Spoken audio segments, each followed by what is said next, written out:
Welcome to my pantry.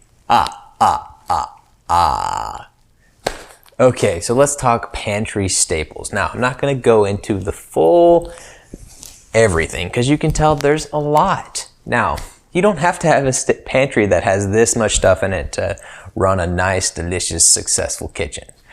So, to help you out, I'm going to pull out some of the things that we think you should have, and of course, check out the PDF to find out the full list of recommendations. Okay, now that you've seen the depths of my lair in the pantry, I've pulled some of that out here so you can see some of the staples that we think you really need. And of course, you can always consult the PDF to see the full list of things that you might want to add for your pantry. So let's start with some of the dry goods, which is going to be sugar and flour. Now, regardless of how much cooking you're going to do, you're probably going to need a little bit of sugar or a little bit of flour at some point. And don't be afraid to get it because it's really only a couple of dollars for each of them, and that's per bag. And it lasts a really long time, so don't worry about it. Just go ahead and buy some of that, add that to your list, and go and get it.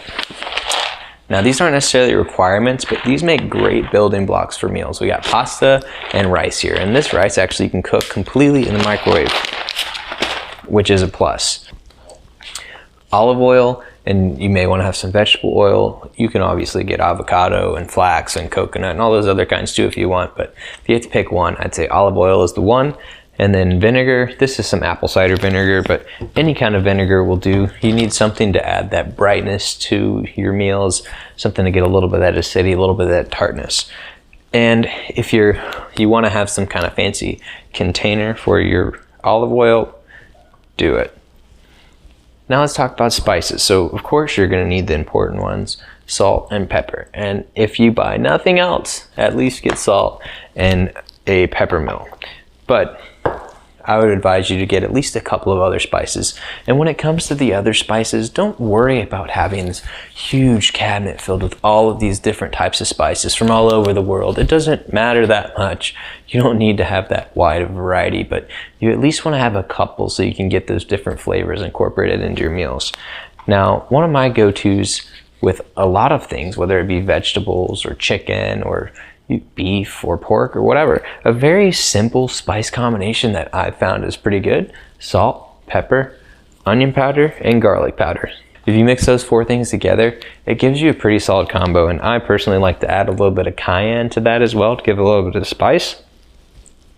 But of course you can find your own spice combination that you like, but I think that's a solid one to start with. And now let's just talk about a couple of the other things you may want. Chili powder is called for in a lot of recipes.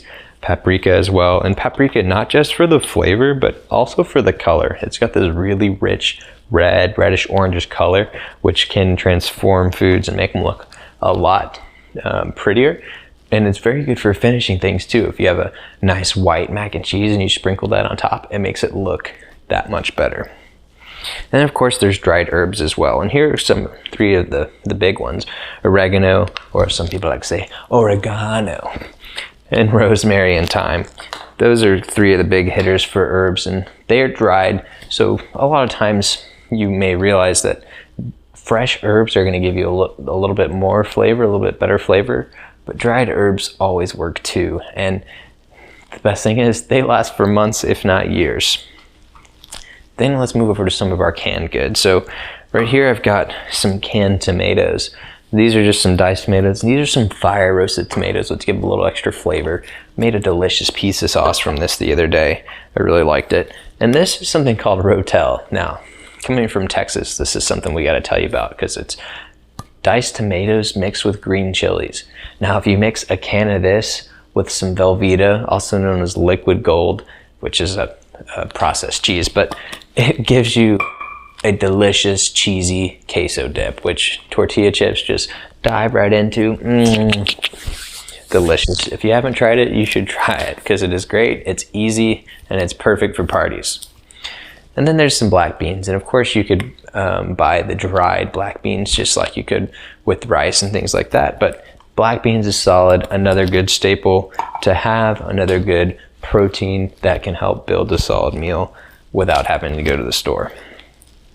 Then we have some aromatics, some garlic, and some onions. Also great, they last a long time, very inexpensive in all kinds of recipes. And then some potatoes. These are just, I think these are red potatoes, but whether it be russet or Yukon Gold or whatever, some kind of potato is good to have in the pantry, because if you're desperate, you can have a meal that's just a potato, or it makes a good building block for other meals as well. And then we've got some of our paper products and more. I'll call it that category. We've got your aluminum foil, you have your Ziploc bag, you've got your plastic wrap, you've got your trash bags, you've got your paper towels and your napkins, all of that kind of stuff. You're going to need that as well. So one last time, check out the PDF to see the full list. And again, you don't have to buy everything, but we're giving you some recommendations of things that you might want to get set up, and make sure to check out what we call the required list.